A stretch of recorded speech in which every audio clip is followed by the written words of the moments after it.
as a bigger person, mnajua vile nilitukananga huyo mama on Facebook. Oh God.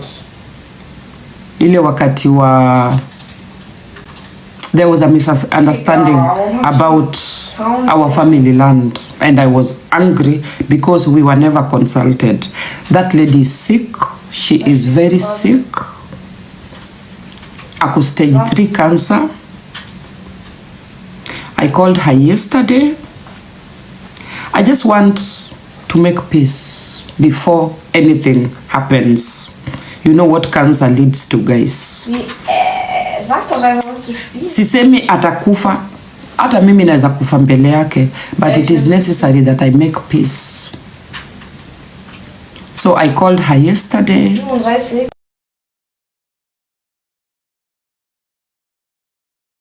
Hello guys, it's your girl Patience Status. Welcome and welcome back to my YouTube channel. If it's your first time here, make sure you hit the subscription box and put on the notification bell so that you don't forget any time I post a new video. Remember, I'm the queen of online gossip. So welcome to today's video. Don't forget to give it a like and leave a comment on the comment section. Who has it all?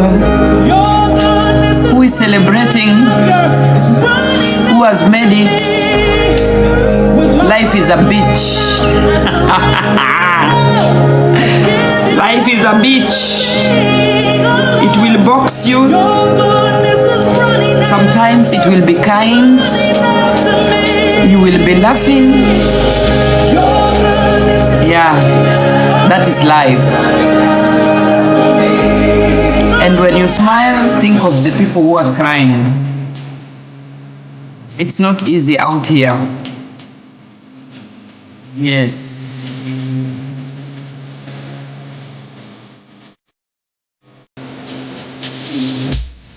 I was not planning to come live, guys. I was not planning to come live because kwani nililala na scarf.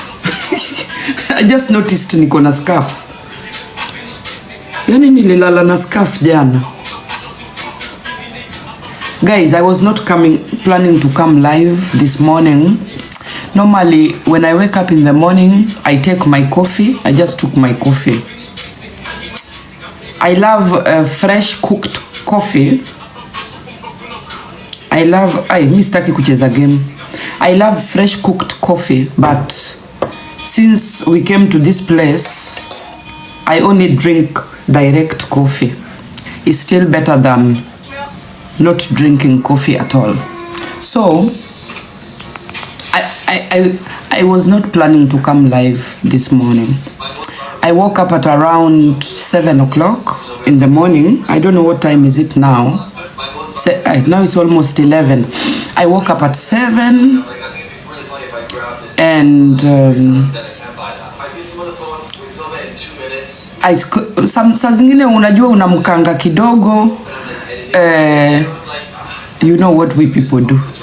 You go and scroll TikTok first. And I always believe in the things. Kuna vitu ukiscroll ukutane nazo asubuhi. Sometimes those messages are meant for you. God works in a very funny way.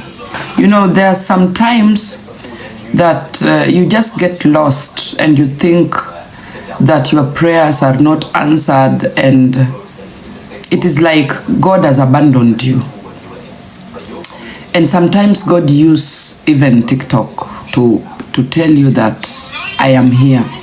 I am listening to you. I'm aware of your situation. Do not worry. So sometimes the things we scroll on TikTok very early in the morning, take them seriously. It might be God answering you, that answer you are trying to look for, but you cannot get it. So today in the morning, I was scrolling TikTok and God was talking to me because I was scrolling and it was godly messages. It was people reading scriptures, Tena nina scroll, somebody singing beautiful gospel music, and I'm scrolling and someone is reading good scriptures, and I'm like, wow. So I decided just to put gospel and go back to sleep. I decided to go to YouTube, nikaeka gospel, nikasema wacha nisikize gospel. It's like something is communicating to me, something very good, and I have to listen to that voice. So I put gospel and I went back to sleep. And you know what? I listened to the music, I fell asleep, and the iPad went off at some point. How? I don't know. Because unajua YouTube, huwa ukicheza, if it is a 2-hour session, itacheza mpaka ishe. Sijui kama ilicheza mpaka ishe, or I don't know how the iPad went off. At some point I woke up and the iPad was off and the room was quiet, and I was like, okay. So I came back again. No, the things we do in the morning, unaenda unakojoa, unakunya, unatengeneza coffee, una meditate. Everybody meditates in the morning, unless you have small kids that you have to attend to and you do not have time for yourself. Mimi, as you know, I am an elderly person. I am 80 years old. I gave birth early, and my children, my grandchildren, awanipatiangi headache.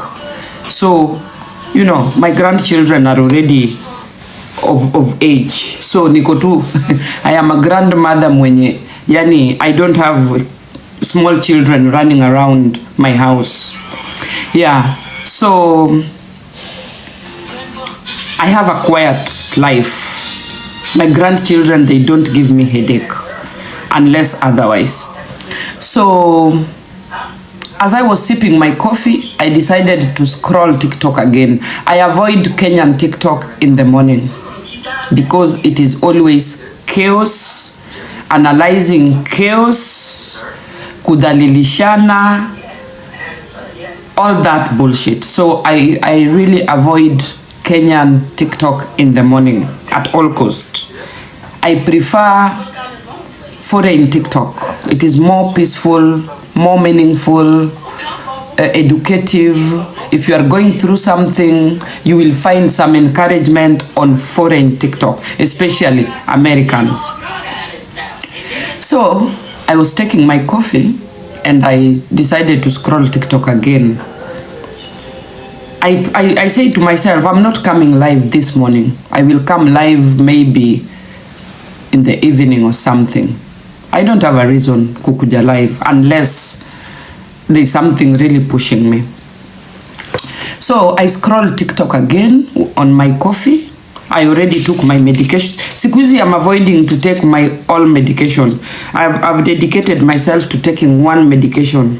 Hii ni ile ya kuongeza damu kwa mwili. Because I have a problem with my red blood cells. So I have to boost my, is it red or white? White blood cells. So I have medication to boost my white blood cells. I have to take it one every morning. 9. So as I was scrolling TikTok this morning, just like 10 minutes ago, and I came to this video where somebody has reposted a father and his child, a baby boy around 5 or 6 years old, anatrain huyo mtoi kutumia wheelchair. The boy is half incapacitated halfway, and the boy was struggling to use this wheelchair, and he missed it, and somehow alijigonga and he started crying. He missed using the wheelchair well, so hiyo wheelchair ilimgonga and he started crying, and the father was there, and the father was so heartbroken, and this boy was crying in such a painful way, and the father managed to calm this boy on the wheelchair like a minute or so, and yeah, alimhug for some time, and the boy cooled down. And you know what? I watched that video like 3 times. And I looked at myself and I asked myself, why am I myself complaining? There are people who have way much load out there. There are kids with disability who do not deserve that disability, but they are born with it. And they have to go through it. It is life. That is what life has served these children. There are people, guys, everyone has a baggage. Lakini saa zingine ukiangalia baggage ya mtu, una nini? You take a back kidogo, unasema basi mimi niko sawa. I'm imagining millions of parents struggling with children with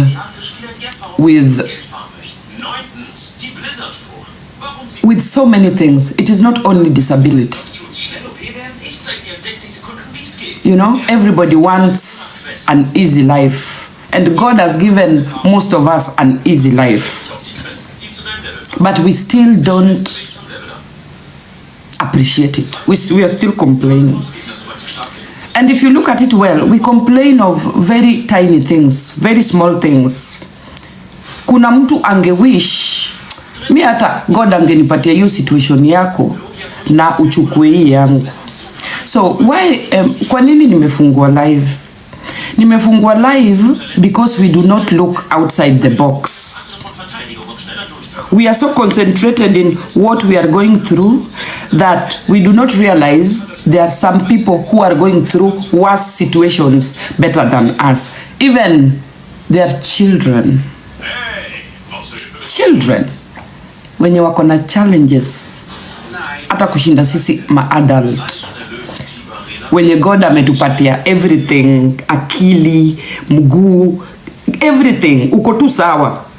Wewe unakomplainia tu maybe the normal life, hizi vitu za kawaida, hizi competition za ujinga.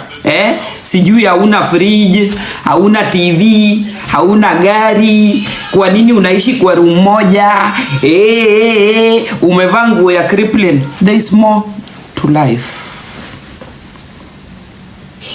If we could just embrace. Guys, I don't know how to put this message out there. But kama uko healthy, kama mwili yako haikuumi mahali, uko tu sawa, and you are just dealing with the normal challenges of life, pray for people who are going through worse things than you. There are people who God amewapatia burden nyingine, ukiona unasema God ukinipatia hii mimi siwezi beba hii. This is why nimefungua hii live. And before you complain too much about your situation, say a little prayer for somebody out there who is going through a worse situation than you. This is why nimefungua hii live. Cause hiyo video kwanza nimelia mpaka nimejiuliza, and that is why I have called my son and a hug. Cause you know what? We are complaining. We are complaining. But kuna watu wamebeba burden mzito kutushinda sisi. Nowadays, I don't use raw language because people pick the raw things I say to go and make content with it. So, ule wa kuelewa aelewe vile ninasema this message. Kuna vitu tuko nazo tunafaa ku appreciate cause kuna mtu mahali hana. We complain too much. Kama hauko kwa street, bado uko tu sawa. Kama uko kwa nyumba yako ya mabati, ujue kuna mtu hayuko kwa hiyo nyumba ya mabati, haizi afford, analala kwa baridi. There are people who are on the streets. Kama bado haujaland kwa street, stop complaining. Tell God, hii situation yangu si poa.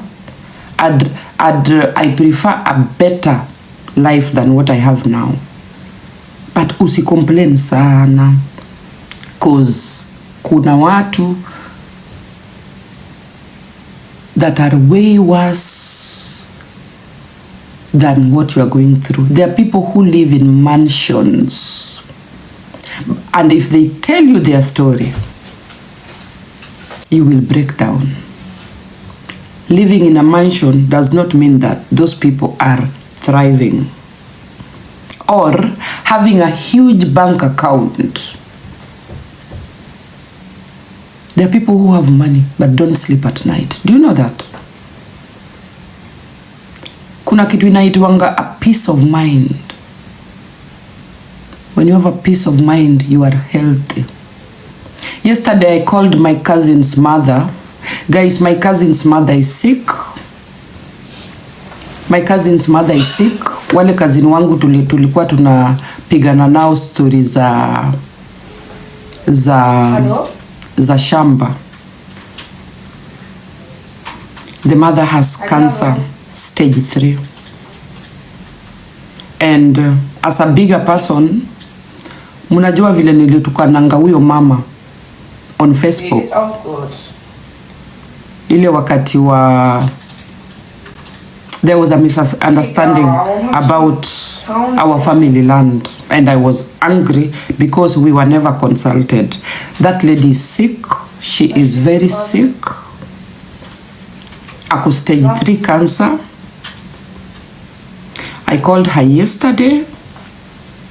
I just want to make peace before anything happens. You know what cancer leads to, guys. Sisemi atakufa, hata mimi naweza kufa mbele yake, but it is necessary that I make peace. So I called her yesterday and she told me it is not easy. What she's going through is not easy. She went through chemo. It was stopped. She cannot do chemo anymore because akifanya chemo awezani na story za chemo, so they have stopped it. So I think they have to get medication to top up place ya chemo. Akona cancer of something in her stomach. I really don't know what it is, but kuna kitu iko kwa tumbo yake. I didn't ask her ni cancer gani akonayo, but it doesn't look good. So I just promised that I am also not in a good place. Kama vile mnasema Nyako hana chochote. Nimekubali sina chochote. Hey, but I can still chip in. If somebody is in dire need of something, I can still chip in. And I promised to chip in this lady's life. Kutuma ngiri 10, ngiri 5 to a sick person is a difference. In Kenya, at least anaweza nunua nayo chakula, ama anaweza nunua nayo painkillers, vitu kama hizo. So guys, no matter what you are going through, we are all going through something. Some of us are going through something because we made those decisions. Mimi naenda, I'm going through what I'm going through because I made this decision. Nobody pushed me to make this decision. And I will never blame anybody of what I'm going through. Put your problem aside. Reach out to somebody going through more than what you are going through. Just tell them it will be okay. There are people who have worse burden than us. Usibebe tu hiyo shida yako uone wewe umefika mwisho. Kuna watu wako na hiyo mzigo hata kukuliko. Mpaka mimi nimeona hiyo video nikasema I'm good. I have looked at my son nikasema I don't have a reason to complain. So let us be kind to people who are going through things. Tupunguze kukejeli watu hawana. Because you know what? Tomorrow you might wake up, you have lost everything. Just like those rich people in California or wherever. They woke up and everything was on fire. You can have it all today, and tomorrow, for what reason, everything is gone and you are back to square zero. Mungu si athumani. Punguzeni kuchekelea watu. I've seen people mocking Aziad. I've seen people mocking me, Nyako. People I have helped. Yeah? Kuna dem nilimsaidianga hapa akililia rent. Nilimtumia 20,000. Kama niko tu kwa hii shelter. Hii shelter ananitukana nayo. She has made me a video and she has gotten the comments she wanted. And let me tell you, this girl, she will beg for the rest of her life. I'm not cursing her. If you are not grateful, you will always be a beggar. That is the position God will bless for her. Because even the people who reach out for her, anarudi, anawakejeli. Mungu anasemanga tenda wema nenda zako. Mimi pia nilikosanaga na watu walinisaidianga. Kwa nini? Because hao watu walinisaidia walienda wakanikejeli. And you don't help people and you go and kejeli them. And you think without you they cannot move on. That is also not right. So hata hiyo help yako, you should keep it. If you are going to help somebody and talk bad about it, then keep that help or give it to somebody else. That is why I fell out with a few people who helped me and went behind the curtains to talk shit about me. Sawa sawa. Nasikianga mkisema Nyako alitukananga gifters. Huyu gifter nilimtukana kwa nini? Alinikosea nini? Mimi nifuatane na gifter nianze kumtusi because of why? I don't know any gifter. Unakuja unarusha lion alafu. So you go your way. I'm also a gifter. I don't remember discussing anybody. Niliwahi kumpatia lion ama nilimwambia nirudishie lion yangu. Nilikupatia lion. Those are the things that make people turn against each other for no reason. Anyway, my message in the morning is anybody going through anything, no matter how huge you think your problem is, kuna watu wako in dire situation than you. Najua we have to be egoist, we have to be selfish with whatever things we are going through to be better people tomorrow. Yes, we have to be selfish, but just know that hiyo shida yako kuna mwingine amebeba mizigo kubwa kuliko hiyo yako. That is why nimefungua hii live. Sikukuwa nataka kufungua live.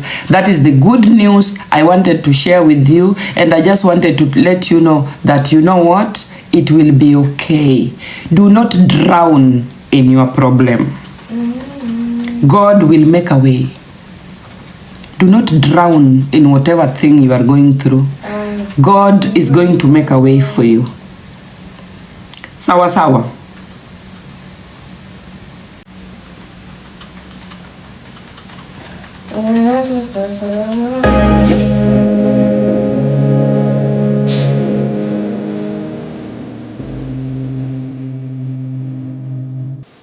Yeah, it is tough out there. Life has beaten people. Hakuna kitu mbaya, guys. Hakuna kitu mbaya kama kupanda ngazi alafu ushuke. Hiyo ni mbaya sana. Anyway, sini life.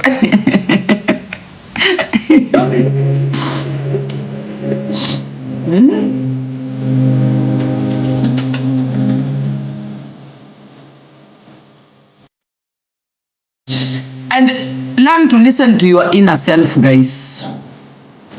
Learn to listen to your inner self.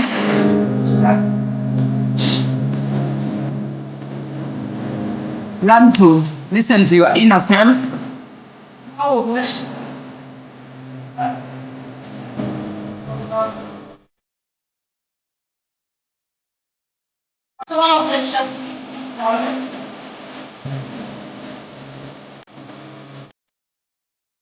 And if you are healthy, guys, for tu sawa.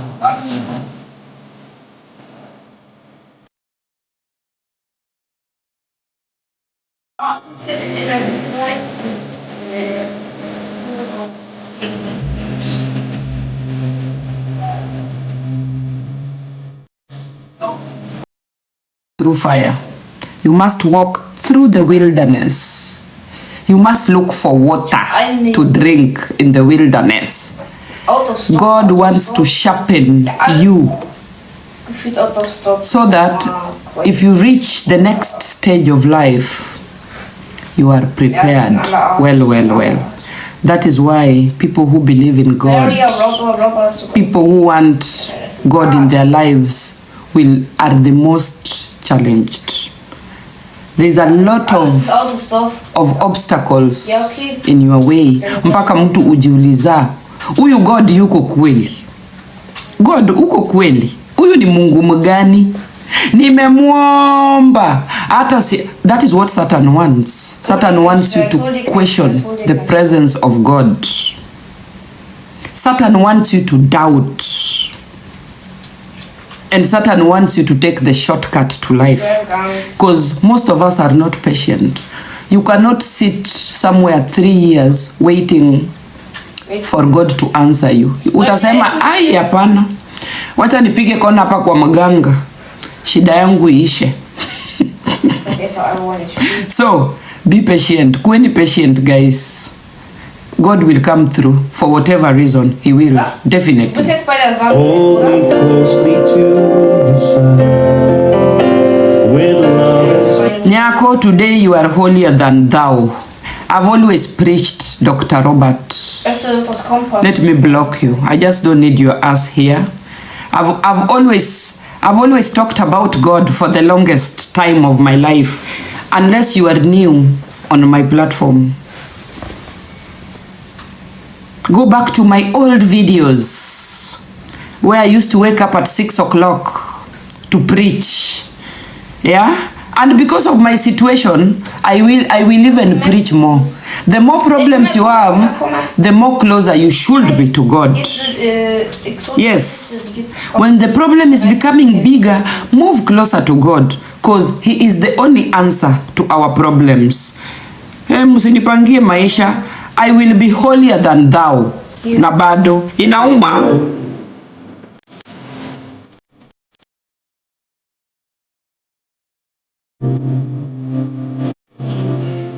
I've talked about God severally.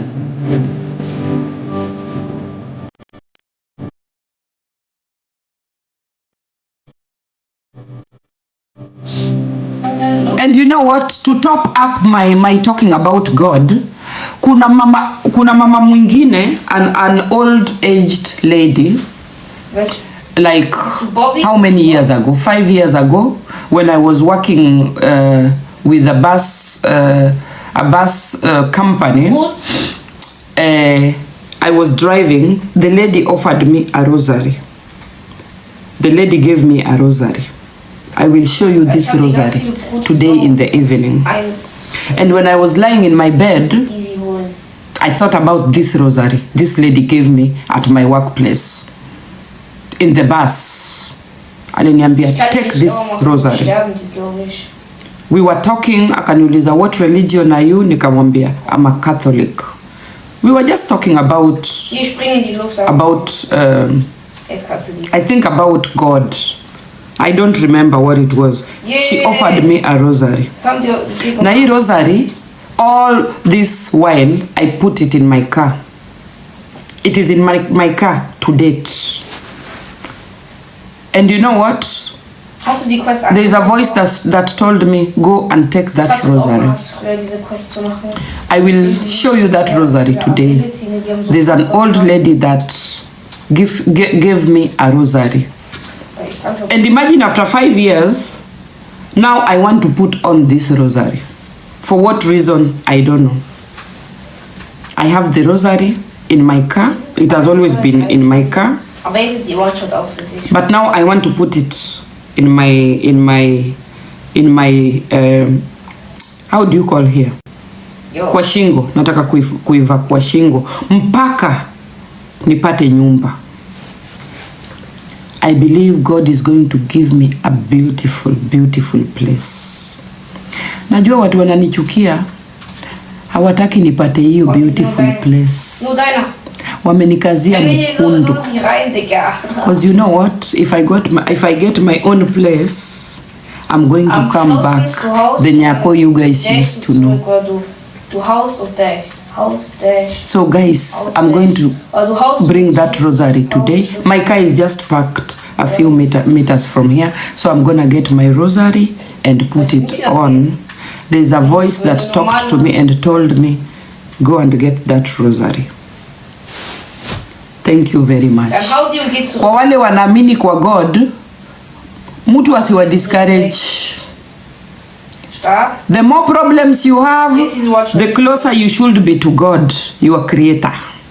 Waseme, sahi umeokoka, juko na mashida. Okoka 1 million times. You are responsible for your own actions. The more problems you have, the closer you should be to God. Thank you very much. One in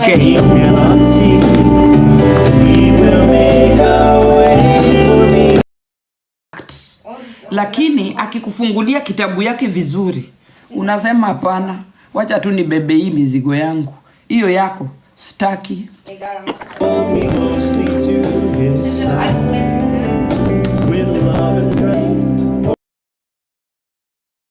Sister, hauko kwa shida sana vile unafikiria. Uko tu sawa. Hey.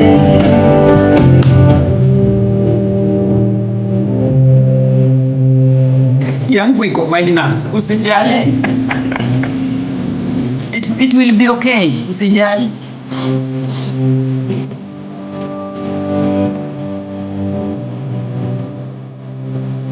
Nyanganyikela nango. Good morning.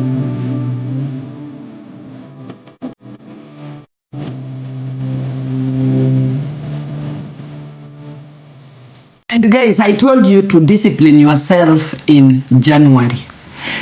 The way you discipline yourself in January is going to determine how you are going to make it throughout this year. January is very important for you. I talked about this yesterday. Sit down. Write your bills. Andika bills zako zote kwa karatasi. Andika your wish list kando ya bills yako. Alafu andika deni, zile deni uko nazo. And have a New Year's resolution. Before you jump to the stores to buy new shoes, new clothes, new things that you don't need, put that money where it should belong. Put that money kwa madeni or put that money in your bills. Wie viel Level kriegst du so pro Quest? This is January. Set a good pace. If you do not set a good pace in January, you are messed up the whole of the year. January is going to determine if you will be having mabarua, watu wanaishi Europe. Germany, Europe or America or whatever you call it. January is going to determine kama utakuwa unapata mabarua. Mimi kwa sasa silipi bills. This is why I am talking to people who are paying bills. Water bill, light bill, landlord, what not, watoto. This is what people in Europe live for. We live for the bills. You go to work, your salary does not match your bills. The bills are more than what you get. And there's a point you must balance. You must balance. So the only way to balance ni kujinyima. Itabidi ujinyime. I January usinunue hata suruali. Wachana na suruali, si uko na masuruali. You don't need to buy new pants. You don't need to buy new shoes. You have it. So jinyime hata 6 months guys. Jifunge 6 months. Hii 6 months sema siendi kwa maduka. Kwanza hawa watoto wetu wa Europe, they don't need new things always. These our kids, they are good to go with a few clothes because tuko na washing machine, tuko na dryer, you wash, you dry. They don't need a lot of clothes. These our kids in Europe. Unless you are raising a baby girl. Ule akona na hata watoto wasichana siku hizi naona ni matomboy. Wanavaa tulongi kubwa kubwa, tops kubwa kubwa. Huko Europe hakuna fashion. Sijui tumbo cut, sijui nini. No, those are things that most kids in Europe don't do. I have studied the situation. I have teenagers, guys. So, guys, let us be disciplined this January. If you discipline yourself this January, ukikaza mkundu hii January, and you make it, yani account yako ikuwe green mpaka end of January, you are on the right path. Try it. Try it. Try it. I know it is not easy. Ukiweka bills, kwanza ukipata barua, hizi barua ziishangi. Ukipata hii usome, ukirudi kesho kwa post box kuna ingine. Ujamaliza kusoma hii, kuna ingine. Na sio mazuri, hizi barua zikuangi za kukuletea flowers. Kesho tunakuletea flower, kesho tunakuletea mkate, kesho tunakuletea sukari. Hizo barua wanganileta pesa, lipa bill, haukulipa hii. Kuna bill zingine hata huwa zinaandikwa 3 years ago. You did not pay bullshit. Na watu wanaishi na gava, they are always overcalculating. We overpaid you last month 100 euro. You must send it back. Job center. Job center. We overcalculated your bills. We paid you more money. People want to come to Europe. We want to come to Germany. Germany is my dream country. Ooh, I want to run. I want to go back to Africa. I cannot take it anymore. We have overcalculated your things. Pay us back.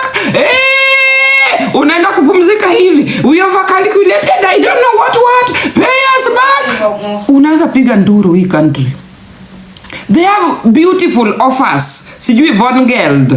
Von Geld ni pesa ya unaongezewa kwa rent. Kama uwezi jilipia rent. Rent yako iko juu, uwezi maliza. Tuko na situation ya kuapply for hiyo rent. Unaongezewa juu. Unaongezewa 200 ama 300. It will depend with your situation. Si unachukua hiyo pesa, unalipaga, unachukua. Imagine, ghafla binvu, unaandikiwa barua. We overpaid you 1,000 euro. We need our money back. Shosho mambo. Nikita, enda ukatafute shosho yako. I don't look like your grandmother. I don't think if your grandmother can look like me. No, I don't think so. Enda ununulie grandmother yako abongi. Mimi sivangi abongi. Before you call me your grandmother. Hey, do I look like your grandmother? So guys, Europe is beautiful. Very beautiful. You have to pay bills. You have to wake up in the morning to pay your bills. And you must pay them on time. Because sai inkaso shufa they are overworking. Sai ukikosa kulipa bill unaongezewa 30 euro juu. 30 euro. Ukikosa kuilipa hiyo umetumiwa ya 30 wanaongeza 60. Before you realize, deni ya 50 euro, you can end up paying 200 euros. I swear. Guys, if you know, you know. Watu waishi Europe hawaizi elewa. Watu wanaishi Europe mnaelewa what it is like. So ninawaambia hii January jipange. Hizi 6 months try to pay what you have not always been paying attention to, because Germany's economy is crumbling. They need money and you have to pay that money. The German economy is not looking good. Na mwananchi wa kawaida must pay that money. And things are going to be very expensive. Hizi mabarua wao wanatuandikia, hizi mabarua zao, they are going to be more expensive than before.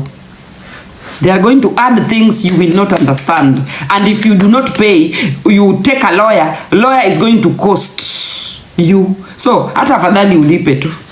Instead of taking a lawyer, akuexplainie, hii bill ni ya nini, lipa tu. Because lawyer pia, akuji kuku-entertain bure. The lawyer is also going to cost you some money. It is complicated. Sijui nilie, sijui nicheke, but the situation does not look good in Germany. If you are doing well, I clap for you. But guys, hii mambo ya kulipa bills is taking some people down big time.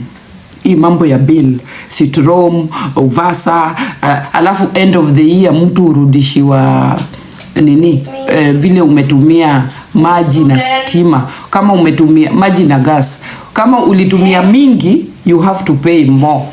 Hey, Im Jungle bist du am Falten, aber wo? Europe, here we are. No one is above blocking habari yako. Komm hier hoch. Thank you for the heart. Thank you. So guys, mimi naona hii January muji no one is above blocking. Thank you so much. Hii January muji prepare. This year's resolution for me, Nyako, I've written all my bullshit on paper. Where are you? I've written all my bullshit on paper that yani niko tu sawa. And I'm telling somebody behind this my life, please arrange your life before it becomes messy. Kwa wale watu wanaishi na wazungu, I don't know. Kuna wazungu wako 50-50, kuna wazungu wanalipanga bills, I don't know. Sijawahi ishi na mzungu, so I cannot tell, but I know in Germany most of wazungu suwangani 50-50. Lipa stima, mimi nilipe maji, ama lipa rent, mimi nilipe bullshit, ama fanya shopping, mimi nitafanya next week, things like that. So for whatever reason anybody is going through, just let us tighten our belts this year 2025, and financially I want us to be more disciplined. Usijipate sana in debts. Usijipate sana kwa minus sio mzuri. Usijipate sana kwa minus. Be disciplined on how you spend what you have. Sawa. Mimi nimemaliza, guys. I just came to motivate somebody. Light is so good. Kama Joy girl yuko apande anipigie story. Mimi huwa ninalala usiku. I don't hop on TikTok the whole night. So wale watu ka usiku maybe wanaweza kupanda wanipigie story zile vitu zilifanyika usiku.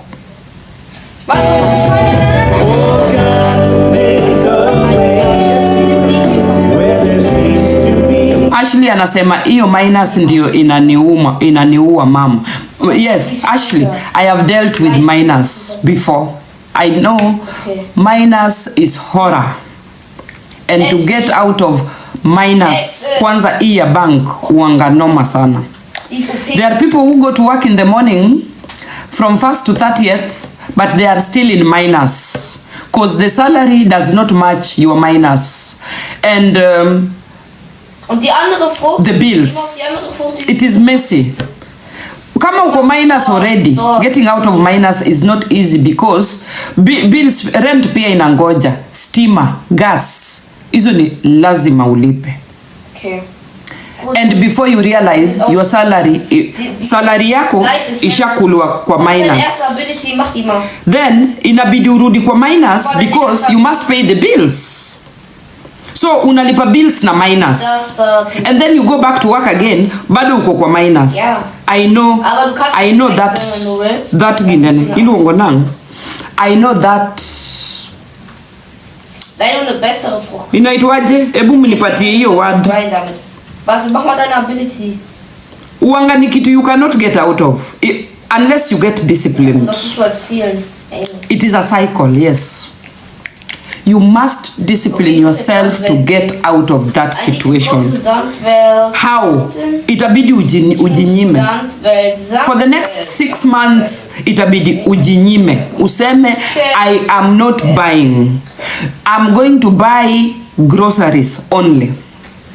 I'm going to survive with the things I have. That is the only way to get out of that cycle of minus. Itabidi ujinyime. Itabidi ujinyime, guys. If you are not having a cash flow that inaingia, itabidi ujinyime. You will have to cut down and say, I want to get out of this shit. Try it. Jinyime 6 months. Hakuna kwenda kwa restaurant, hakuna kununua vitu mpya, hakuna. The only thing you need in your house is food. Na hii jamani, hata you don't need to go to the salon. Hakuna mzungu ataona hiyo nywele yako. They don't even care kama umeweka cornrow ama umeweka piece ama umeweka wig, kama hiyo wig ni natural ama ni synthetic. Hakuna mzungu, no mzungu cares about your hair, about your looks. Kama umeweka makeup ya 1 million euro, no white man cares. White man knows you are black. Period.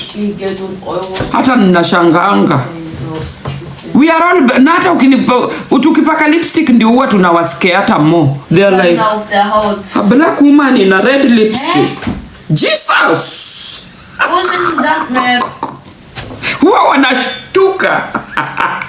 Do you know how much times I have scared these white people with white hair?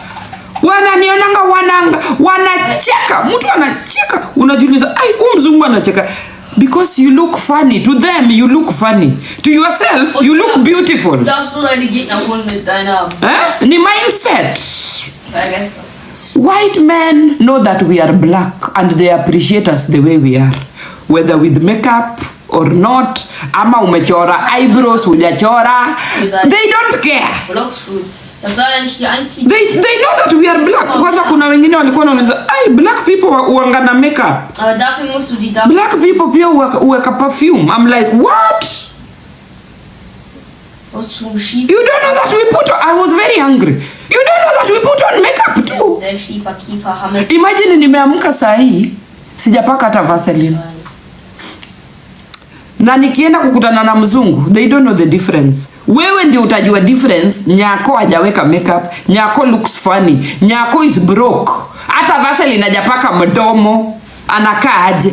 White people don't care about that shit. So, watu wanaishi Europe, we have it easy. We don't need saloon.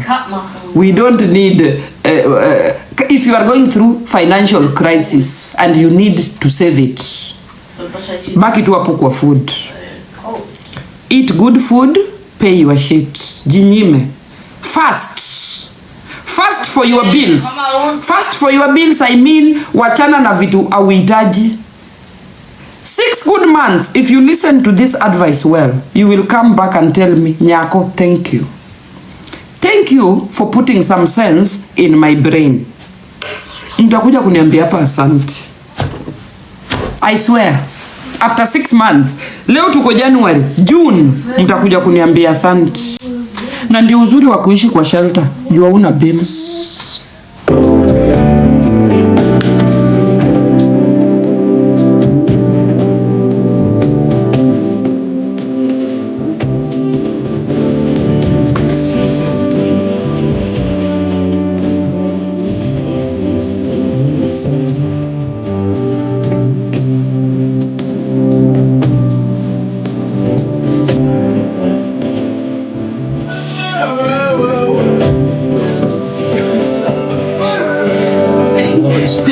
Sisemi mkuje kwa shelter tafadhali.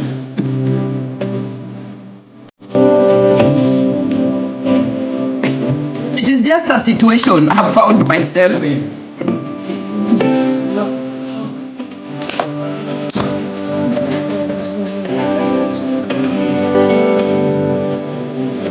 Maua, hebu panda hapa.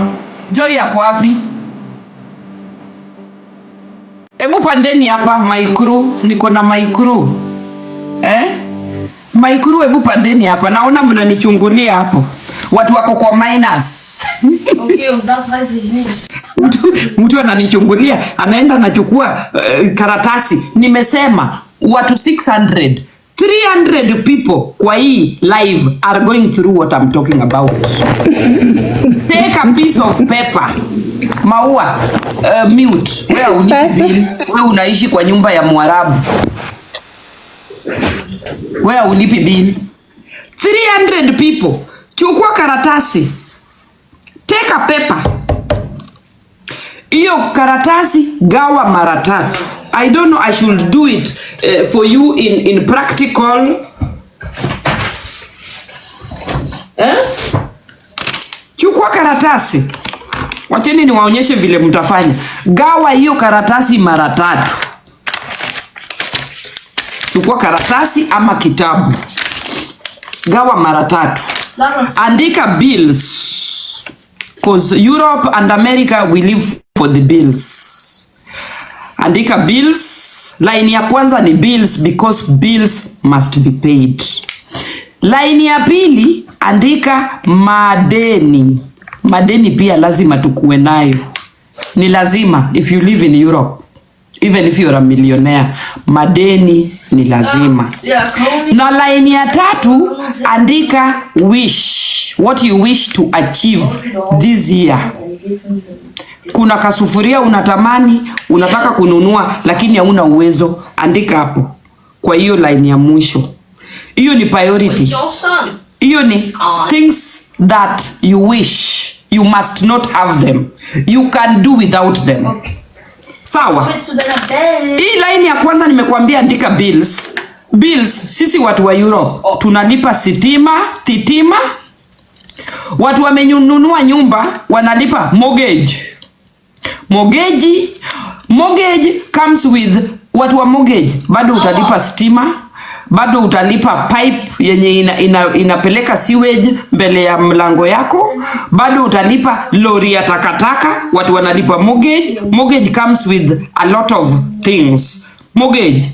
Aya, kunapo maji, tunalipa maji. Wazungu wengi hawaogangi juu wanaogopa bill ya maji. Mzungu akiona ukioga sana kwake atakwambia punguza kuoga, utaharibu mwili, utaharibu skin. Wanasemanga maji inaharibu skin. Maji haiharibu skin. Mzungu hataki kulipa bill ya maji.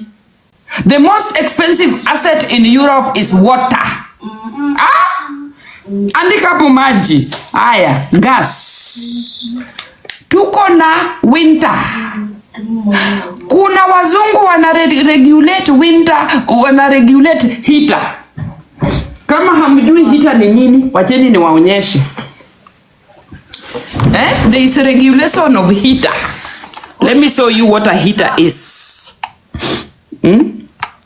Where's my camera?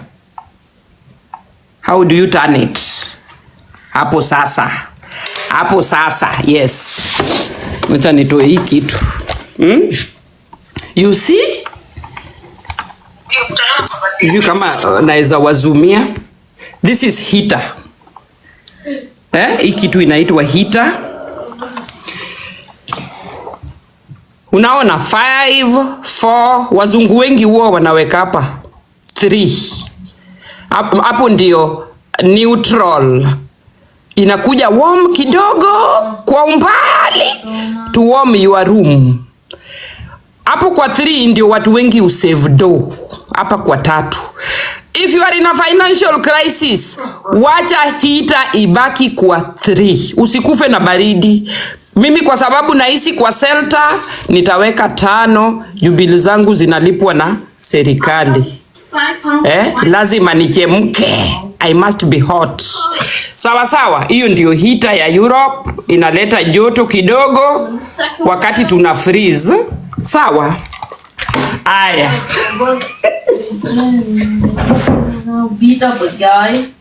Reality.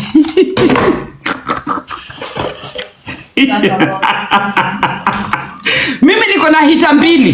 Msiseme Nyako anatuchocha. Niko na hita mbili. That is one. Wacheni niwaonyeshe. Let me show you. Where is my camera? That is my daughter's bed, guys. My daughter is not around. So, it is okay. So, mimi niko na heater number 1. Niko na heater number 1. Wacha ni prevent analyzer kuni analyze. And that is heater number 2. Show me jetzt diese Instinct. Heater number 2. Hapo sasa. So, we are warm enough. We are warm enough.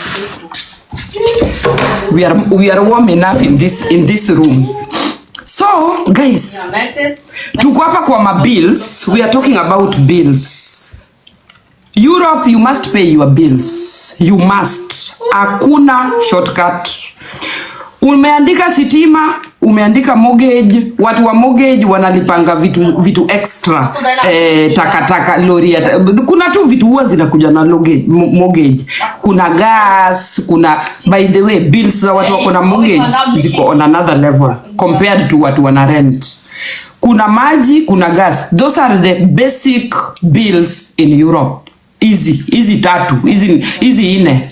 Gas, maji, mortgage, sitima. Everybody is paying these ones. Everybody. Even people who own mansions pay. Aya, tunakuja insurance ya gari. Tuko na insurance ya gari. You must pay monthly. Tuko na insurance. Mimi insurance yangu sahi. Insurance ya hosi huwa inalipwa na watu wa kazini, so you don't have to pay for that. Insurance must be paid if you own a car. So these are how many bills? 1 2 3 4 5. These are 5 bills that you must pay. Come rain, internet. Nilikuwa nasahau internet, simu. Kumbe ziko mingi hivi. Warte, wie viele abilities? Gani tena? Sitima, mortgage, maji, gas, insurance, internet, simu, TV. Mi karibu nipigane na watu wa TV juzi. Unajua nilipotea kwa kompyuta ya kulipa TV. Walinitafuta, wakanipata. Niwaonyeshe bill ya TV. Karibu nigoroke. Thank you for reminding me. Karibu ni chizi. I am not watching TV, but still ninadaiwa. Wacheni niwaonyeshe. Karibu ni chizi. Mul. Hiyo bili yangu ya TV iko wapi? Imagine walinipata. Wamenimulika mpaka ndani ya shelter. Ja, das Silberschwert. Nilimulikwa mpaka ndani ya shelter. Na hapa kwa shelter wakaniekea bili ya TV hapa kwa shelter. Na mimi sionangi TV hapa kwa shelter. Bili yangu iko wapi? Anyway, guys, if I don't find it, means that I paid for it na nikatupa hiyo bill. The bills that I've paid, I always get rid of hizo makaratasi zangu. So, if I don't find it, that means the bill, I paid for it. I paid for it already. Anyway, bill ilikuja 100 and something euros. Every month, in Germany, we pay 55 euros. You are watching TV or not, you must pay. They don't care kama uko na radio, hauna, they don't care. You must, and there is no arguing. Kuna dem alipelekwa kwa jela, Mlami, alikata kulipa. Alipelekwa kwa jela. She said she will not pay and the government took her to jail. Mjerumani. You must pay. So, bill ya TV, mimi nilitumiwa 100 and something. Ilikuwa ni 3 months. They were not finding me hizo 3 months zote. Wamekuwa wakinitafuta. Wakanipata. Wanakukalculatea hizo 3 months you have gone missing. They calculate for you. Lakini kama unaishi na government, the government takes over that inaitwaje? Kama unaishi na gava inachukua hiyo burden ya kulipa TV. And the day utaachana tu na government, barua inaanza kukuja. 55 euro. Pengine uhame urudi Afrika. I don't know. That is kitu utalipa for the rest of your life when you live in Europe and they have your data in their computer. You will pay 55 and every year inaongezwa. Every year kila kitu huwa inaongezwa Europe. Wakikuongeza shilingi 5 kwa watoto, hiyo shilingi 5 wamekuongeza kwa watoto inaongezwa kwa kitu ingine. Inaenda juu. They balance. Yani wanakupatia na wanachukua. They give you their money and they take it in another way. So hakuna pesa si upewa. You are being given money to pay those bills, in short. Sawa. The only thing I am sure of si upewa ni food on the table. They make it easier to eat and shit. Because hata siweji tunalipia. So it is only eat and shit. That is how big life is in Europe. I want to come to Europe. Ka Afrika ukunie kwa msitu, lakini your money is intact chini ya mattress. Hakuna mtu atakuja kukuchukua. Hapa ni lipa. Haya, tuko hapo kwa sitima, mortgage, maji, gas, insurance, internet, simu. Let me stop hapa kwa simu. Watu wanalipa simu. People who run to shops to get the gadget. Because the gadget is easy to get. This year, kabla uchukue simu, make sure you look at that contract well before you take that phone. Because sisi immigrants, we do not pay attention to these contracts. Tuna making na easy telephone companies and they tend to take advantage of us. Mtu anashtukanga ametumiwa bill ya simu 200 euro. Ujue umefanya nini? Mtu shtuka. Ama hiyo pesa imetoka kwa bank. Unaenda kwa bank inakuonyesha red 200 euro.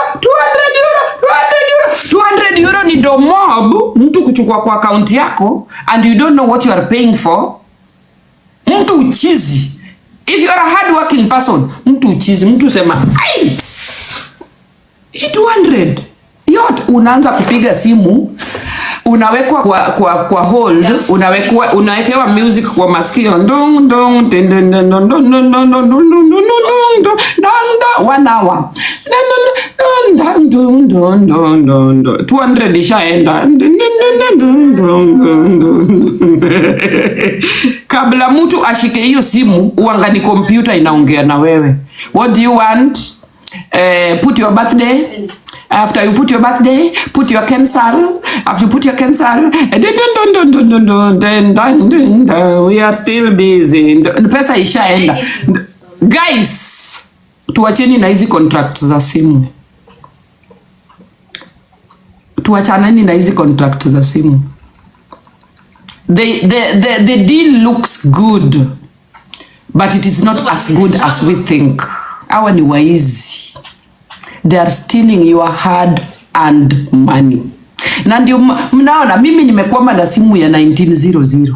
Mnaona vile simu yangu imechapa. Hizi simu za kuchukuliwa iPhone 16, my friend. you are going to work hard to pay that shit without knowing that you are working hard for your phone. We unaona ni kitu rahisi. It is just a phone. The deal looks good. Pay €1, take phone. Where? The things, yani ukikaa chini ukalculate zile pesa unaenda kulipa the whole 24 months for this shit. Hiyo pesa imetosha kununua a piece of land back in Africa. Na uweke tu mabati, nyumba za mabati, urentishe. I swear. Hätte uns gecarried, dann hätten wir auch verloren, 2025. Kama wewe ni spendthrift, you don't pay attention to so many things hapa Europe. Ninawambia economy ya Germany is not doing well. And these people are going to be more dangerous to get to your money. I want you to be keen to protect your pocket. Usilie. Nyako amekuambia leo, don't cry because I have told you. Pay attention to how you use your heater. Put your heater at 3. The room will still be warm. Watch how you use your water. Use your water when you need it. And don't invite guests in your houses. Because hizo bill ni wewe utalipa. Na ma guests, they don't care how they use things. So avoid inviting people aimlessly in your space. Because hizo bill ni wewe utalipa. Hapa Europe tuna deal na basic bills. That is what we live for. We live for paying bills. We live for paying. Alafu watu wa nyumbani pia. Toma! Tunalala njaa. Sijui kuka ameanguka, amevunjika. Toma! Unagoroka huku. Yani your lifestyle kama huwezani nayo, ambia watu wa ushago auwezani. Always just tell them the truth. Don't fall into guys, don't take bills that you cannot cover this year 2025, because things don't look good. Even for white people, things don't look good. Tame how you use the little you have. Thank me later, because the less bills you have, you will sleep better at night. Kuna watu juu ya bills hawalalangi. Mabarua zimejaa hivi. Mpaka inabidi unaitiwa finance berata. Wale watu wa Schulden berata, not finance berata. Schulden berata. Watu wa kukuadvise how to go about the bills that you have already accumulated. And then unawekwa kwa blacklist. You cannot rent apartment. You cannot buy anything with credit. You cannot... Yani uwezi fanya anything. So guys, 2025 kuweni watu wako tamamu. Kama uko 80 years kama Nyako hivi and you know the importance of your peace. You want your peace. Hautaki hizo mabarua. Protect your peace. We don't live for money. We don't live for bills. Peace wins. Peace is the best thing. Na ukikuwa na vitu za ujinga kama madeni, bills, it will take your peace away. You will not be the happy person you used to. We utashinda tu bills, end month, bills. Na unaamka asubuhi and you cannot enjoy the fruits of your labor. Avoidini easy situations. January. Na ndio ninawaambia, andikeni hizi vitu kwa paper. Andika bills, andika madeni, strategize how you are going to pay your madeni. Now focus kwa madeni, zisikue more. Put a full stop to what you have already generated kama madeni. Put a full stop. Strategize how you are going to take care of this madeni. Give yourself 6 months. Hii list ya madeni disappear. Concentrate 2025. Concentrate hapa kwa madeni. How you are going to go about it. Alafu wish list ikuje from July tukiendanga. Sasa ukishamalizana na madeni unaweza ingia hapa wish list. uanze kushop kidogo kidogo. A few things. What do we live for? We live to enjoy. Hauwezi kujideny forever. Yeah? Ninakwambia 6 months, take it slow. Take it slow. And thank me later. Nina sweat. Wacheni nifungue dirisha. I'm sweating.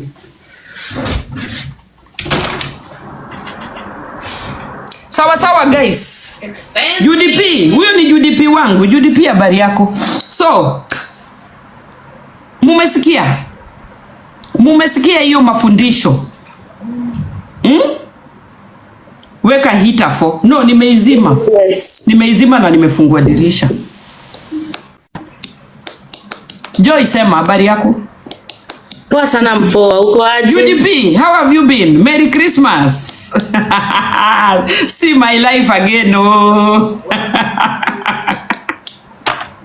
Wow! I'm happy today, so happy because I've seen a friend. UDP, Happy New Year. Welcome. Tunajifunza hapa vile tutasave tudo zetu this year, cause this year I don't see anything to smile about this year. So I'm just trying to teach people on how to save the little money they have and discipline themselves on spending.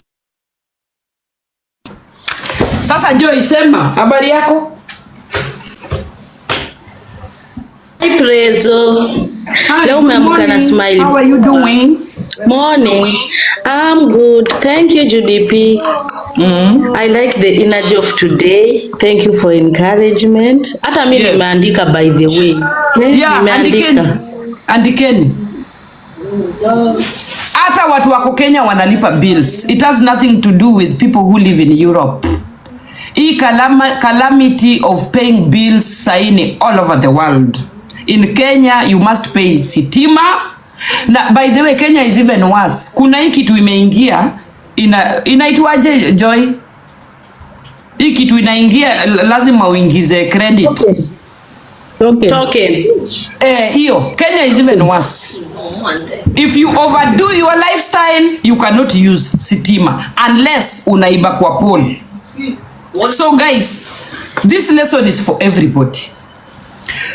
And you have to manage your basic needs first before uanze kununua things you don't need. Focus on paying the things you need. Sitima, maji, rent, school fees. Hizi ndio vitu upatianga mtu headache. Ukishamalizana na hiyo uko tu sawa. Aya Joy, sema. Mimi nasema thank you. Umetu encourage sana. Hizo two notes tumeandika na I mean mimi nitafuatilia. Sina deni lakini nitafuatilia. Yeah, 2025 ni year ya kufocus on important things. Yani hauwezi kuanga tu wewe unaenda tu kwa circle. Ebu kemea hiyo shetania kutolipa vitu unafaa kulipa. Kemea. Some of us have money but we use it in wrong things. Things we don't need. Focus on the things you must pay. Und dann komme ich wieder an. 2025 tuko January. You have a reason to focus. You have a reason to dump that lifestyle that is not necessary. Ambia hiyo lifestyle kwa heri sikuhitaji. I have to be more productive. Watu wanapata mabarua aoyae. Tell your mind I don't need these letters. Discipline yourself. Ili usipate hizi mabarua. Without discipline utachizi. Kwanza watu wanaishi majuu utachizi. Alafu utapata mtu ule Europe they even send this I don't know kukugongea ukifika mwisho.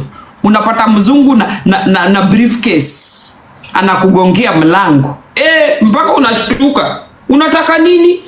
Uko na madeni ya hujalipa. Ni nini kwa hii nyumba yako tunaweza kuuza Oxonia. Hiyo TV wanakuja wanabeba TV. Nini tena tunasema? It happens in Europe. Yes. It happens. Avoid that stupidity. Usifike huko. Ati mtu wa briefcase. Imagine wanaingia mpaka kwa bedroom yako kama uko na tusaa nzuri. How much was this? Wanachukuanga ile nini? Binoculars. Ile nunuliwa 1900. This one can be sold to cover the madeni. Tusifike hapo. Not necessary. Adi ring. Kwanza wao wanaanza na ring. Hebu toa hiyo ring. Wanaanza na ring. Tusifike hapo. 2025. Na tusifike hapo mali mabeste wako wanakurecord, wanakuleta TikTok vile unaomba. Avoid asking for money from people. Avoid.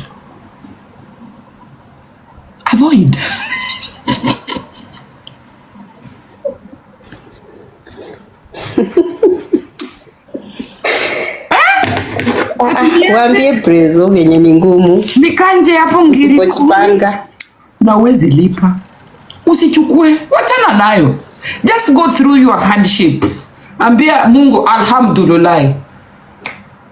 Siku yangu itafika. Wachana na mambo ya madeni. Cause hizi madeni pia zitakuongeza stress. Utaletwa TikTok. Lipa deni. Tena. Tusifike hapa. Joy sema. Not Joy, Eve. Judy P karibu.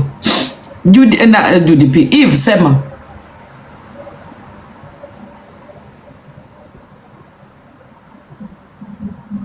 Wamemute. Eve yupo. Ebu Joy tu update vitu zilifanyika usiku. Sisi hatukuangi usiku sako.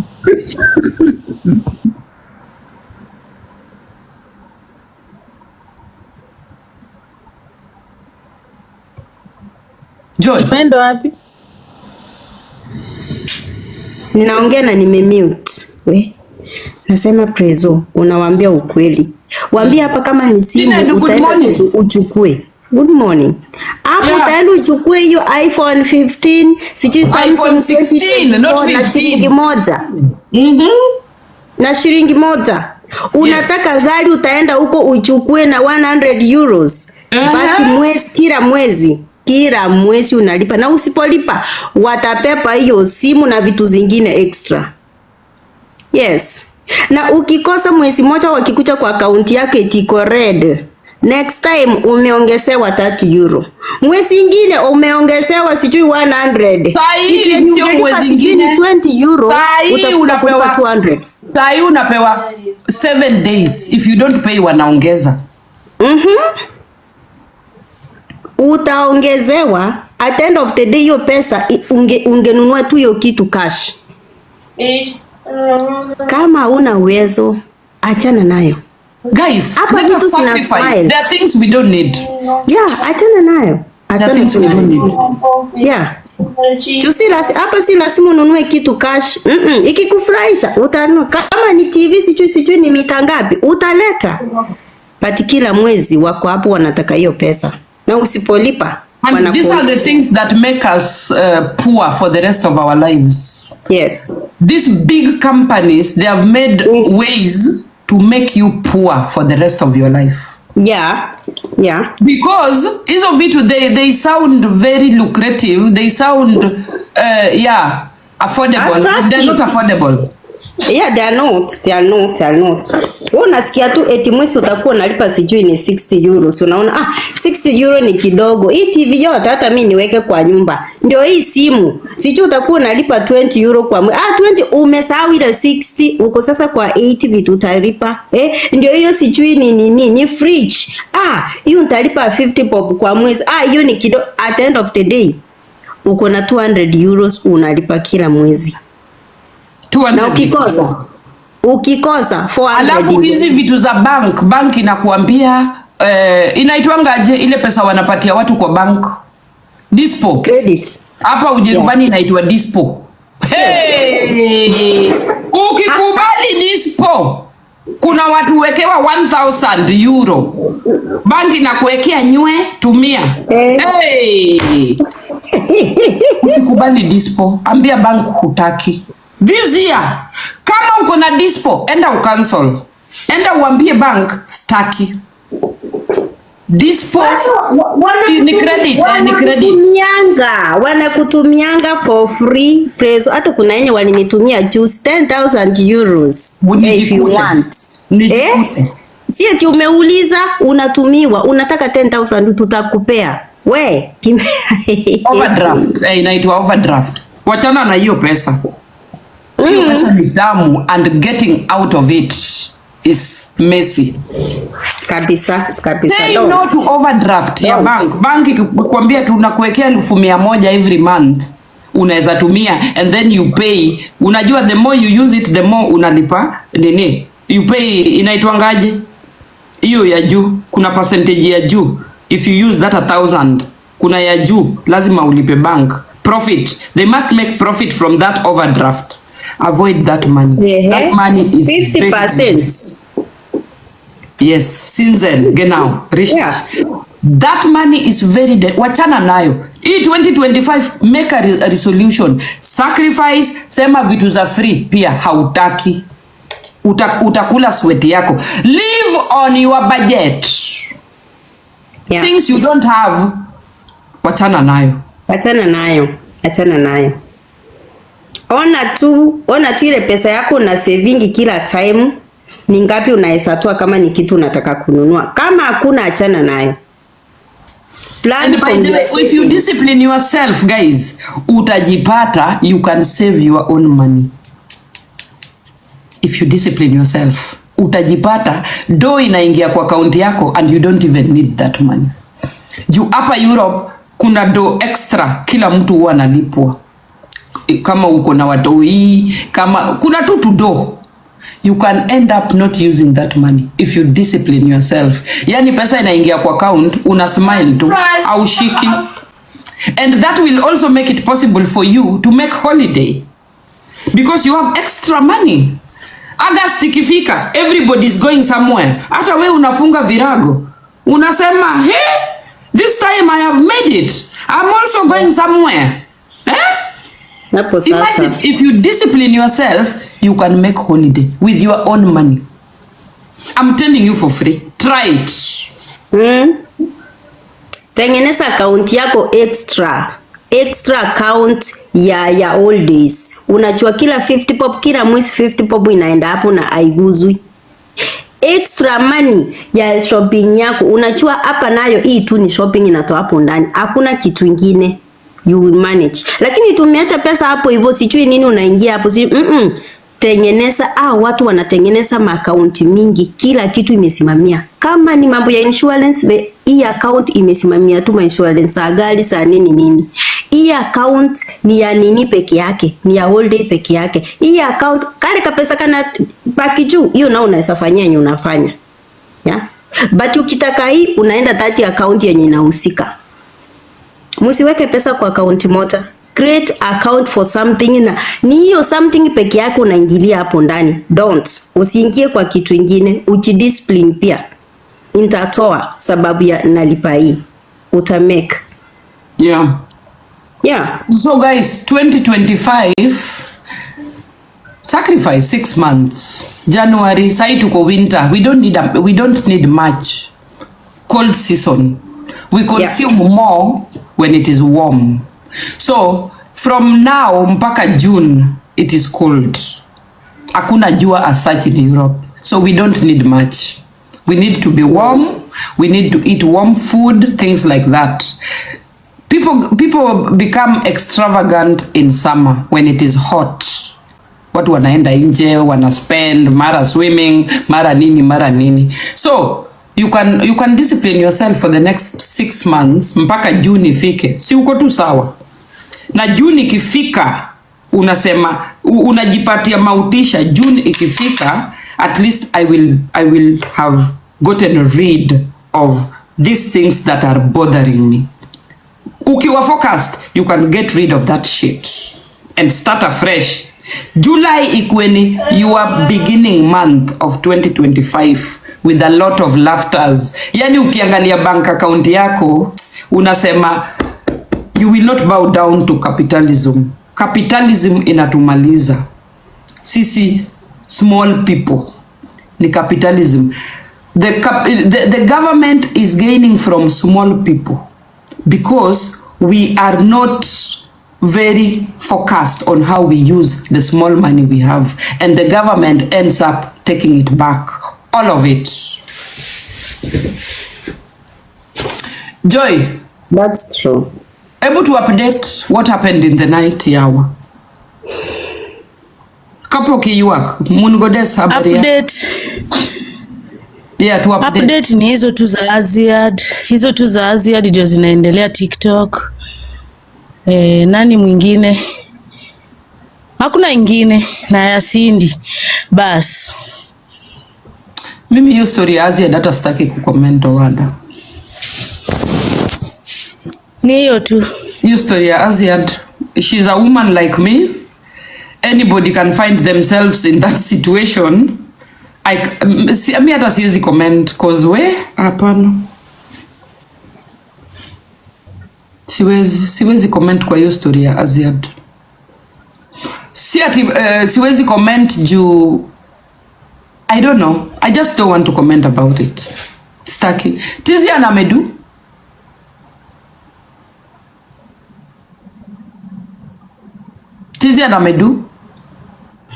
Tiziana I think alipatanga accident. Ya ukweli? Kwa kichwa but sijui hatuko kama ni shua ama ni kwa kisogo. Unajua mimi niliona video, I thought it was a prank.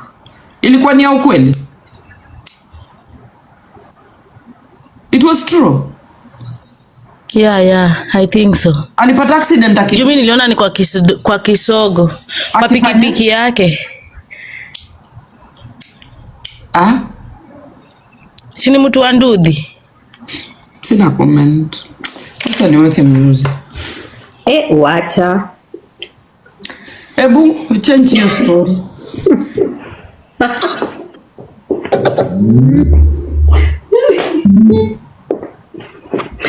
Hakuna maoni.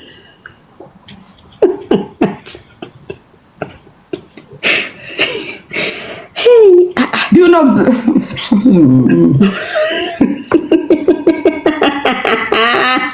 Mutsu.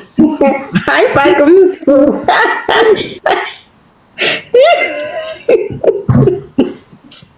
Uviva. Hey.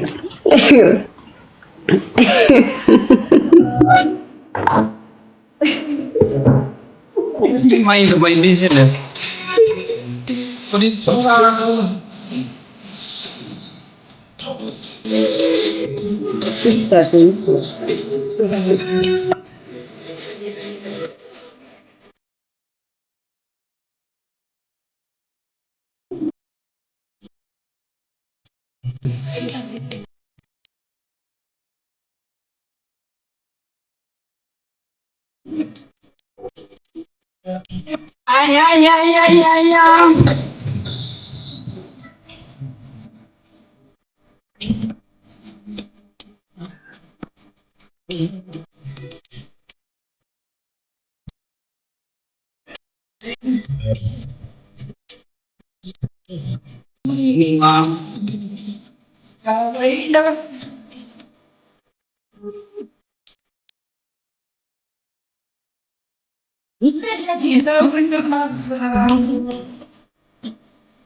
Aya, Joy, endelea. What happened in the night? Unajua wewe ni FM yetu. Wewe unakaanga awake in the night when we are sleeping.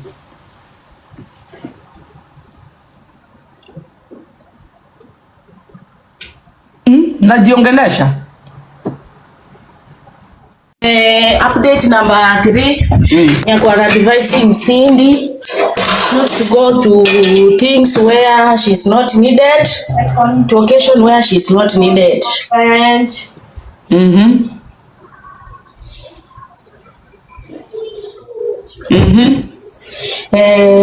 Another thing, Peter Kioi wept. Kioi cried the whole night. Kwa nini? We don't know. Hatujui alikuwa analilia nini.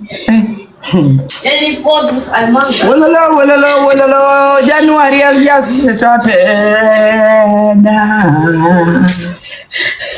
Weka muziki tuendelee. By the way, kesho ni 19th. Guys, we don't know what will happen. Mtu asiwadanganye. We don't know if TikTok is gonna stay on the American side or it is going to be deleted. We don't know. Hata Americans wenyewe wako confused. They don't know. We wait tomorrow ama we tungoje mpaka Monday tuone what is gonna happen. If they are still here, then it is what it is. If they are not here, then imezimwa for a moment. But I believe hata ikizimwa itarudi. But itarudi. And remember, Monday itarudi with a lot of conditions and terms. If it is to come back, because there is a lot of money. TikTok makes a lot of money, and that is the problem for Americans. They also want that money. TikTok is imekuwa kama oil business. Si mnajuanga vile Americans hufanya when they realize a country is making a lot of money. You know what they do? It's the same thing. It is the same thing. It is not about data, sijui nini. It is about the money involved. And it is huge money involved in this app. Sawa sawa. So let us wait for tomorrow mpaka Monday. Mimi nimefai hizo vitu za Americans, zile vitu wanasema, nikasema hapana, sitaki kusikia any version of anybody. Tungoje tu kesho kutwa, we see what's gonna happen. But so long as money is involved kwa hii app, you know. If you know, you know. There's a lot of money. And the Chinese are taking it all. And they don't like that. Sawa sawa. Update ingine Joy Girl.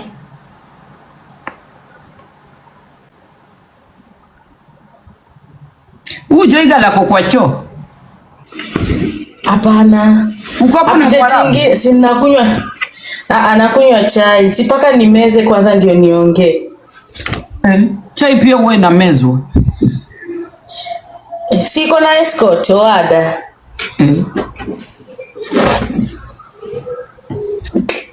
Watu walimaliza kunichamba ama bado? Walisema watakufungulia live. I think leo unafunguliwa live.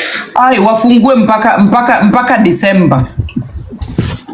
Leo unacharazwa. So long as I don't listen to the bullshit, I'm good to go. Thank you. Sizo tu ndio update. No, paper, I'm gonna need to get to name.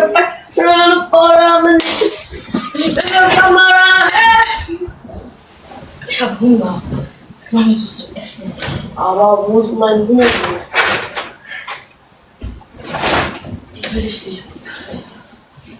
Hebu ongea kidogo.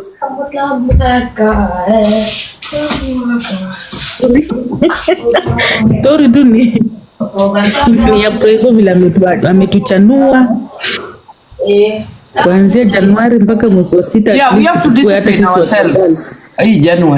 January is the beginning of the year. So usipojinyima January na ukae tamam, your whole year is messed up. Michael wimba all the time. Put on a trouser, it's cold. and Socken. Nicht zu Hause, aber so. Mtu wangu asikiangi baridi. You put on new Socken? Die habe ich gestern erst angezogen. Neu. Die habe ich gestern nach dem Pesa kwa like angalia, kuna mtu ananiuliza, Nyako, umesave ngapi last year? Niko na deni yako, unataka nikulipe? Nikuambie nimesave pesa ngapi? Kuna deni unanidai, nafaa kukulipa na sijalipa. Ongea, Joy. I used to have this mentality of 2 years uko back.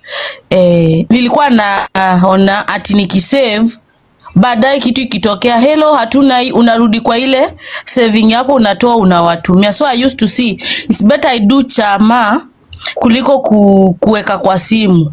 Hiyo pia ni mzuri ama ni mbaya? You do chama instead of putting chama inakuongezea profit. Unapata 30% of what you have given out. Anything that is not adding up your money, forget it. Hakuna. Kama haikuongezi 10% or 20%, forget about it. Keep that money for yourself. It doesn't make sense if it is not adding 10% or 20%. See, it's the same money you have. You just have to do yourself. But kuna wenye Prezo, kuna wenye hawezi ona pesa hapo wakaiache. Wakisikia kashida wamesa kimbia. At least kwa chama iko huko kwingine utangoja mpaka hiyo round yako. Hata kwa chama unaweza poteza pesa yako yote hivi. Ukiweka huko kwa chama, mimi unaweza fanya chama ipate mtu hajali na potee. Mimi mtu alipotea na yangu 15,000. Bas. So, yes. Keep your money. Weka pesa yako chini ya mattress. Mimi nilisema watu mnaaminiana. Mimi nilisema hivi, nilikuwa nikicheza chama ya 15,000. Nikasema hiyo 15,000 nitakuwa nina save every month because nilikuwa natoa kwa chama every month. Nikapiga hesabu nikasema tuko 5 kwa chama naongojea watu 5 wanilipe. Nikasema before your 5 months iishe ni the same money yenye ninakuja kupata. Kama ni 75,000 nitakuwa nimesave hiyo 75,000. So mimi hivyo ndo nilichukua solution nikafanya, mimi nikawachana na story ya chama. Hiyo chama unaweka inarukuja tu hiyo pesa tu same. Can you remove the bread on your bed? 20 Tore in 30 Tore. Chama inataka trusted people. Mimi wangu walitoroka na pesa yangu saa hizi ni mwaka. Ukimpigia simu I don't think if it makes sense kucheza kufanya Can you close this bread because I will eat it at some point.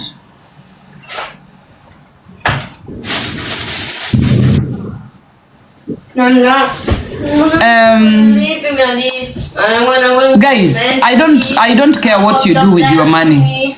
The goal is to save it and use it for things that you must take care of. How you save your money should be none of my business. The thing is, you must always have money. You must always have access to money. Let that be your goal. And you must keep your bank account green, positive, plus. That should be your goal. That is my lesson today. Work hard to always have some money when you need it. Weka pesa aside yenye you can always reach to. And when it comes to your bank account, let it always be positive, plus. It always have something. That should be your goal. It is not an easy goal to achieve, but ukiwa determined, you can achieve it. It is possible. And work on your madeni. Kama uko na madeni, write them down and discipline yourself on how to pay off. In the next 6 months, nataka in the next 6 months, you are done with these small bills zinakusumbua. Hizi madeni ndogo ndogo. Set 6 months. Useme 6 months, I want to be free. If I get my money from July, it is my money. You don't need to share it with anybody. And before you realize, you will be able to do so many things with your own money. How you save it is none of my business. Kama unaamini watu wa chama, wapatie. Kama unaamini kuweka pesa chini ya mattress is the way, do it. Kama uko na app yenye kwa simu unaweza save. Siku hizi the world is modern. You must not give a third party your money for you to keep it so that you can get it after 9 months. It is discipline.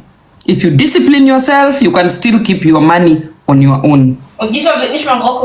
Hiyo ndio maoni yangu. Anybody want to add anything kwa hii topic? Apande ama apandishwe. Thank you. Thank you so much. Thank you for that advice. Watu wajue umaskini nyingine ni uona.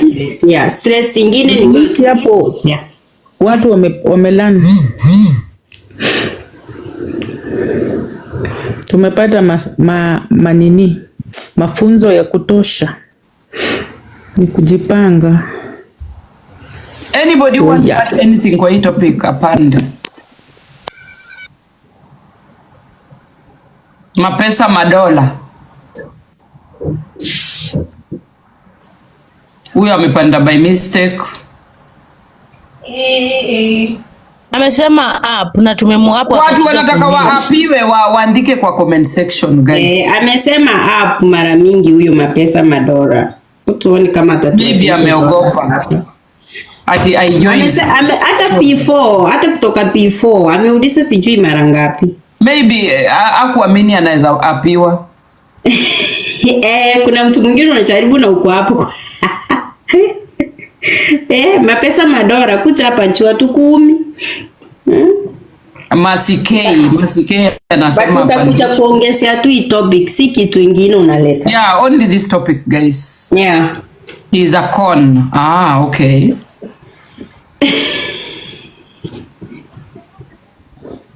Mtu anataka kupanda apande, na mtu ambie mko na madeni ngapi na mnapangaje kuzilipa.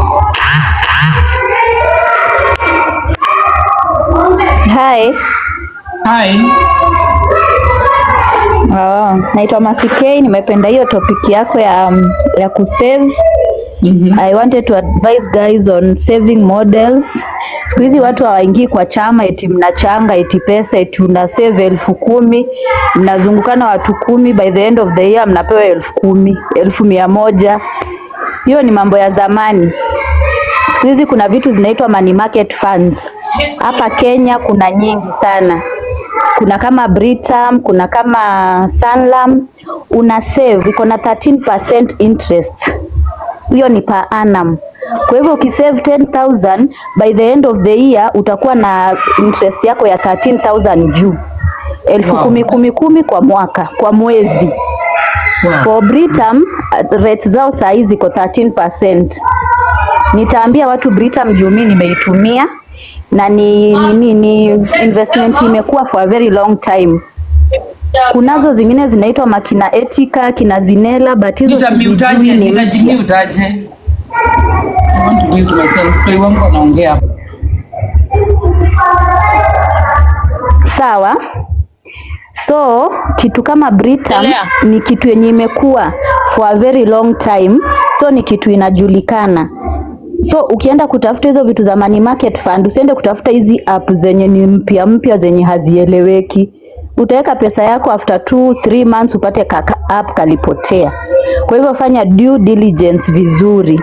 Vitu kama KCB Bank iko na money market fund, kitu kama Cooperative Bank zote hizo ziko na money market fund, but interest zao ni kuanzia 10, 11 zina shoot. Wewe angalia tu mahali pesa yako iko safe. Britam iko poa, KCB iko poa, Coop iko poa, ni venye interest zao ziko chini kidogo za bank, but at least your money is safe. Hata ukipata 10% si kama kupeana pesa yako kwa chama imepotea. So thank you so much for watching the video to the end. Remember to like, share, comment, and if you have not subscribed, please make sure you subscribe and put on the notification bell so that you know every time I post a new video. So guys, thank you. I'm gonna see you on my next video. Bye.